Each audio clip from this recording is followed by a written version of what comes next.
দুটো অ্যাপ্রোচ থাকতে পারে। একটা হচ্ছে good flow of information or flow of good information, এটা একটা অ্যাপ্রোচ হতে পারে। আর একটা হচ্ছে রেস্ট্রিকটিভ অ্যাপ্রোচ, লিমিট করে দেওয়া সবকিছু। আমরা এই নির্বাচন কমিশন একটা মোটামুটি সিদ্ধান্ত উপনীত হয়েছে, আমরা লিমিট করব না।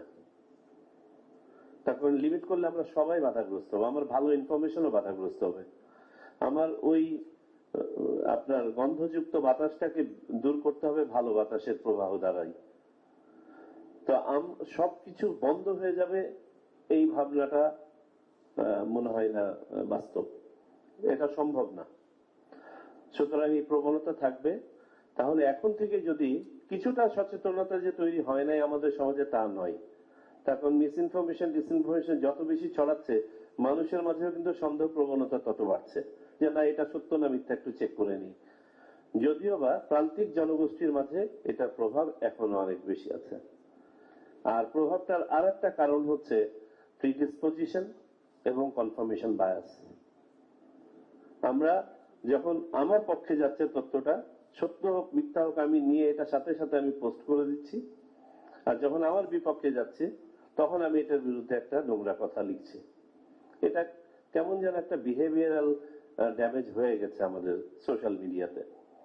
তো আমরা যে ইনশাল্লাহ পদ্ধতিটা নিতে যাচ্ছি, সংক্ষেপে যেটা বললাম, আমরা ওপেন এন্ডেড রাখবো, আমরা কোনো লিমিট করব না।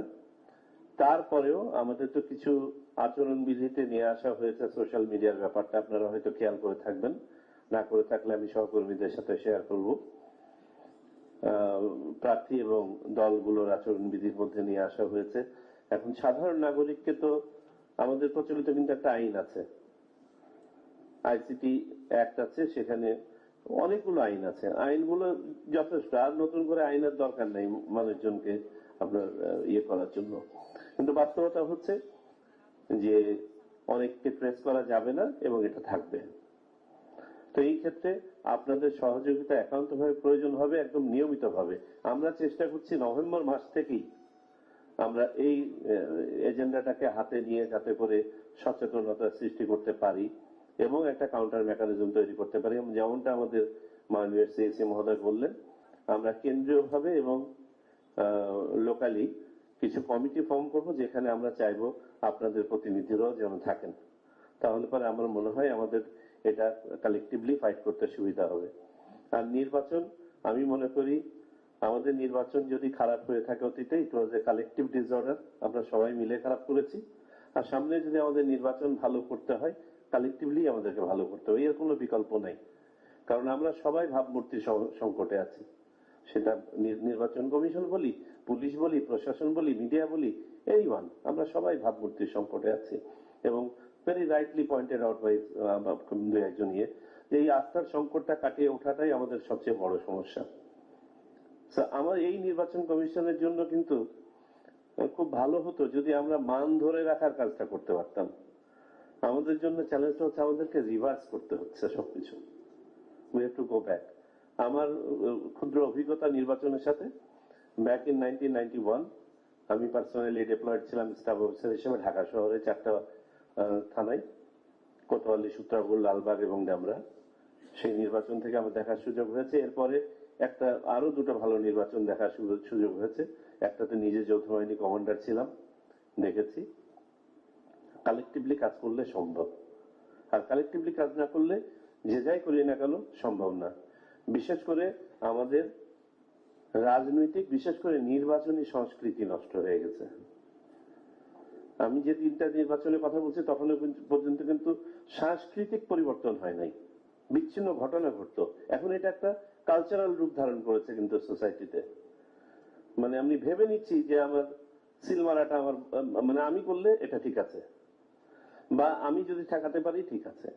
তো এখানে অনেক কথা এসেছে। I wish I could reflect, আপনাদের সাথে কখনো যদি সুযোগ হয় আলাদাভাবে কথা বলার কমিশনের পক্ষ থেকে, I will be obliged to sit and discuss with you.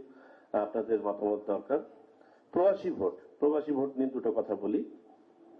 এটা একটা খুব চ্যালেঞ্জিং আন্ডারটেকিং আমরা হাতে নিয়েছি। মাননীয় প্রধান উপদেষ্টা জাতির কাছে কমিট করেছেন যে এটা তিনি করতে চান, আমরাও কমিট করেছি যে আমরা এটা বাস্তবায়ন করতে চাই। আমরা যে পোস্টাল ব্যালটটা করছি এটা আসলে ডিজিটাল ব্যালট না, এটা পোস্টাল ব্যালট।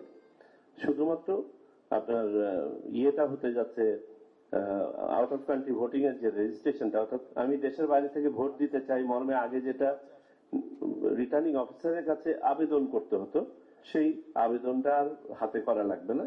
এটা একটা আমরা প্ল্যাটফর্ম ডেভেলপ করছি, এক্সকিউজ মি, সেই প্ল্যাটফর্মের মাধ্যমে সবাই আবেদনটা করতে পারবেন। যারা এখনো পর্যন্ত ভোটার তালিকায় অন্তর্ভুক্ত হন নাই, আনফরচুনেটলি তারা হয়তো এই ইলেকশনে পারবেন না, কিন্তু আমরা প্রসেসটা শুরু করতে চাই। আমাদের বাংলাদেশি ম্যাক্সিমাম নাগরিক ভোটার তালিকার মধ্যে অন্তর্ভুক্ত আছেন বলে আমরা বোধ করি, বিশেষ করে মিডল ইস্টে যারা আছেন। ওয়েস্টার্ন ওয়ার্ল্ডে যারা আছেন তারা ভোটার তালিকায় অন্তর্ভুক্তির ব্যাপারে অতটা বোধহয় আগ্রহী ছিলেন না বা সুযোগের সব অভাব ছিল। আমি গত সপ্তাহে আমি ফ্রান্সে গিয়েছিলাম অন্য একটা কাজে, ওখানে আমি প্রবাসী ভোটারদের সাথে আলোচনা করেছি, লম্বা 3 ঘন্টা আলোচনা করেছি তাদের সাথে। ইউকের ভোটারদের সাথে এবং আয়ারল্যান্ডের ভোটারদের সাথে এখানে বসে আমি জুম মিটিং করেছি। আজকে আমাদের সিনিয়র সেক্রেটারি ইউএসএ তে ভোটারদের সাথে আলোচনা করছেন। মাননীয় প্রধান নির্বাচন কমিশন কানাডাতে কথা বলে এসছেন, আমাদের আরেকজন সহকর্মী মালয়েশিয়াতে কথা বলে এসছেন। আমরা উই আর ডুইং ইট। আমরা যেহেতু এটা একটা হিউজ আন্ডারটেকিং, অনেক খরচ, আমরা মনে করেছি যতটুকু সম্ভব we will go out to them virtually অথবা ফিজিক্যালি, এবং আমরা will talk to them. Challenge যেটা আপনারা বলেছেন একদম সঠিক, একদম সঠিক। এবং আইএফএস এর মতন প্রতিষ্ঠান আমাদেরকে বলেছে 10 বছরের কমে ট্রায়াল ছাড়া কেউ এই উদ্যোগ নেয় নাই। আমাদের জন্য চ্যালেঞ্জ হচ্ছে আমরা অলমোস্ট বিনা ট্রায়ালে এই উদ্যোগটা নিচ্ছি, যে কারণে আমরা একটু সংযত ভাবে অ্যাপ্রোচটা নিয়েছি, যাতে করে এটা বড় ধরনের কোনো যেন স্টাম্বলিং ব্লক ফেস না করে, আমরা যেন বড় হোঁচট না খাই। তাহলে দেখা যাবে যেটা ছিল না এটা আবারও আমরা রিভার্সালের দিকে চলে গেছি। চ্যালেঞ্জের জায়গা হচ্ছে 2-3টা। 1 নম্বর হচ্ছে, হ্যাঁ আমরা যেটা একটা ডিজিটাল প্ল্যাটফর্মের মাধ্যমে করছি, সব ধরনের আমরা নিরাপত্তা ব্যবস্থা নিব। তদুপরি নৌশোকে যেমন হয়েছে, অন্যান্য ইয়েতে যেমন হয়, ব্যাংকে যেমন হয়, এখানেও সাইবার হ্যাকিং এর সমস্যা আছে, সেটা আমাদেরকে একটা হ্যান্ডেল করতে হবে। এটা প্রাথমিক অবস্থা, এবং আমার মনে হয় এটা হ্যান্ডেল করা রিলেটিভলি ইজি হবে, কারণ আমাদের হাতে টাইম থাকবে। 2 নম্বর চ্যালেঞ্জ যেটা হচ্ছে গোপনীয়তা রক্ষা করা, ভোটের গোপনীয়তা। একটা ডিক্লারেশন কিন্তু প্রত্যেক ভোটার সাইন করছেন যে তিনি তার ভোটের গোপনীয়তা রক্ষা করবেন, এবং তিনি শুধুমাত্র গোপনে এককভাবে ভোটটা দিয়েছেন, কারণ দ্বারা প্রভাবিত হয়ে ভোট দেন নাই। এখন কেউ যদি এটা থেকে ফেক নিউজও তৈরি করে, হয়তো বা ভোটার ছাড়েন নাই, কিন্তু ভুয়া বিভিন্ন ধরনের ব্যালটের ছবি তুলে ইয়ে করে দিল যে কোনো একটা রাজনৈতিক দলের পক্ষে ওয়েব তৈরি করার জন্য, বা এই ভোটটাকে বিতর্কিত করার জন্য, যে ভোটের প্রবাহ প্রবাস থেকে এইরকম, যার আসলে কোনো সুযোগ নাই। So this is a challenge. এখন এটাকেও আমাদেরকে মোকাবেলা করতে হবে। যদিও বা পোস্টাল ব্যালটের ক্ষেত্রে individual ballot can be traced, এই জায়গাটাতে অ্যানোনিমিটি কিন্তু কিছুটা শিথিল, এটা অতীতেও ছিল, বর্তমানে থাকতে হয়, যাতে করে ল্যাটারালি কোনো ব্যালট ঢুকে না যায়, ব্যালটের জন্য অ্যাকাউন্টেবিলিটি থাকে। সেই জন্য এই সিকিউরিটি মেকানিজমটা গ্লোবালি আছে। আর আরেকটা চ্যালেঞ্জ হচ্ছে ওয়েস্টেজ রেট।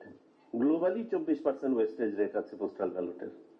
আমাদের মতো দেশের ক্ষেত্রে এই ওয়েস্টেজ রেটটা আরো বেশি। আমরা ওয়েস্টেজ রেট কমানোর জন্য যেটা করছি, আমরা এই ব্যালটটাকে ওই ব্যালটের সাথে মিলাচ্ছি না। অতীতে যেটা হতো, এই প্রভিশন তো ছিল, কিন্তু কোনোদিন একটা ভোটও আসে না প্রবাস থেকে, কারণ যে সময় প্রতীক বরাদ্দ হতো এবং চূড়ান্ত প্রার্থী তালিকা নিশ্চিত হতো, তখন আর বাকি থাকতো 20 দিন, 20 বা 21 দিন। এরপরে ব্যালট প্রিন্টিং হতো, আরো চলে যেত 10 দিন। তারপরে ব্যালটটা যেত রিটার্নিং অফিসারের কাছে, তখন আর 7 থেকে 10 দিন হাতে আছে।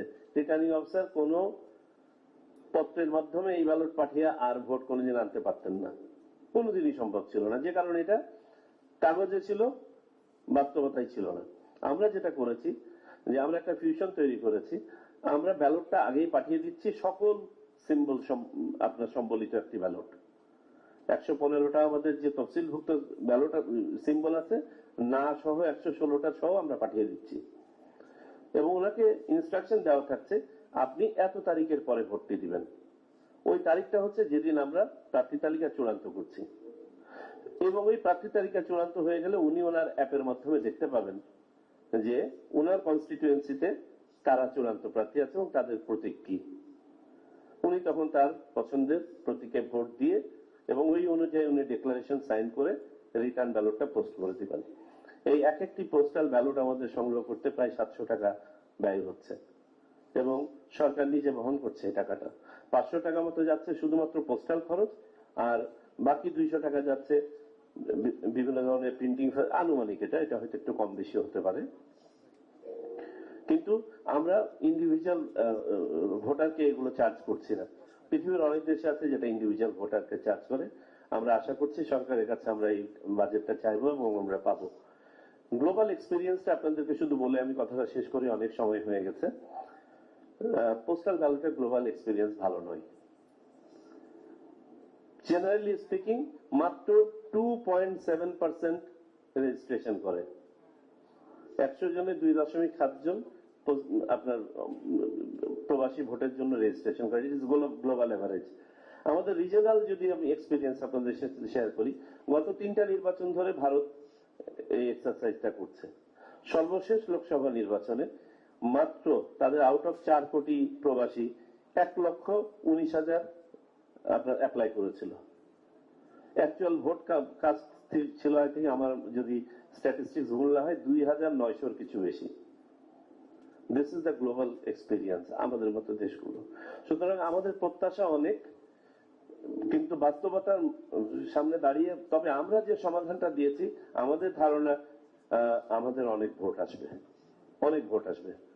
সেটা কত হবে আমরা জানি না। আমরা প্রাথমিক অবস্থায় যেমন 10 লক্ষ ব্যালট পেপার ছাপিয়েই রাখবো, যাতে করে আমাদের জন্য প্রক্রিয়াগত দিলে না হয়।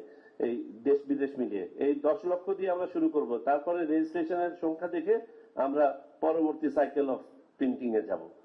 সো এইরকম ভাবে আমরা একটা প্রস্তুতি নিয়ে রাখছি। আপনাদের সবার সহযোগিতা যদি পাই, এবং ইনশাল্লাহ আপনারা ইলেকট্রনিক মিডিয়া নিয়ে তো আমার মোটেও কোনো সন্দেহ নাই, এবং আমি শুধু একটু বলি, আপনাদের সহকর্মী এখানে যারা আছেন, আমাদের সহকর্মী RFID's সাথে আমি তার ব্যক্তিগতভাবে তাদের সাথে প্রতিদিনই আমাদের ইন্টারাকশন হয়, আমার ইন্টারাকশন হয়। তাদের পেশাদারিত্ব এবং আগ্রহ এবং যে পরিমাণ খাটনি তারা খাটে, আমি তাদের প্রতি কৃতজ্ঞ। আমি তাদেরকে দেখে আশাবাদী হতে চাই যে ইনশাল্লাহ আমরা ভালো কিছু করতে পারবো। এবং তাদের মাঝে আমি এই উপলব্ধিটাও দেখেছি যে যা কিছু খারাপ ঘটে গেছে সেখান থেকে ভালোতে উত্তীর্ণ করার যে একটা আবেগ তাদের মাঝে কাজ করে। আমি মনে করি এই আবেগটা আমরা যদি ধারণ করতে পারি, আমরা ভালো কিছু করতে পারবো। আমার অনেক কিছু বলার ছিল, বাট সময়ের অভাবে আজকে আর বলছি না। এই দুটো বিষয়, AI এবং প্রবাসী ভোট নিয়ে সংক্ষেপে আপনাদেরকে বললাম। এর বাইরেও যদি কোনো কিছু কারো আগ্রহ থাকে, please call back to me. জি, আসসালামু আলাইকুম।